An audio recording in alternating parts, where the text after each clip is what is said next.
Hi friends, మన పిల్లలు మనల్ని చూసి ఏం నేర్చుకున్నారు, ఎలా బిహేవ్ చేస్తున్నారు అనేదని మనం వాళ్ళు చేసే పనులు బట్టే గమనిస్తాం కదండి.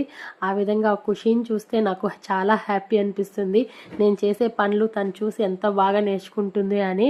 నేను అస్సలు ఎక్స్పెక్ట్ చేయలేదు, ఇంత బాగా అబ్జర్వ్ చేస్తుందా, ఇంత బాగా నేర్చుకుంటుందా చూసే అనేసని. ఆ పనుల్లో ఈ పని ఒకటి అనమాట. అది ఏంటంటే చపాతీ రుద్దేది ఎంత బాగా చేస్తుంది చూడండి. అది హ్యాపీ అనిపించింది. అది ఎందుకు చేస్తుందనంటే ఇక్కడ ఎగ్ రోల్స్ చేస్తుందనమాట. అందుకోసమని చపాతీ పిండి నేను కల్పిస్తే తనే రోల్స్ చేసింది. ఇంక ఇక్కడ ఎగ్ రోల్ నేను చపాతీ కాల్చుకున్న తర్వాత 1 ఎగ్ వేసుకొని ఇలా బీట్ చేసుకొని దాని మీద మనం ఇంట్లో ఉంటుంది కదండి కెచప్, అది వేసుకొని అది స్ప్రెడ్ చేసుకున్న తర్వాత మన దగ్గర ఏ వెజిటేబుల్స్ ఉంటే ఆ వెజిటేబుల్స్ అన్నీ వేసుకున్న తర్వాత హోమ్ మేడ్ మయోనీస్ అనమాట అది. ఆ మయోనీస్ మనకి ఎంత కావాలో అంత వేసుకొని ఈ విధంగా ఎగ్ రోల్ చేసుకుంటే సరిపోతుంది. చాలా ఎమ్మీగా ఉంటుంది.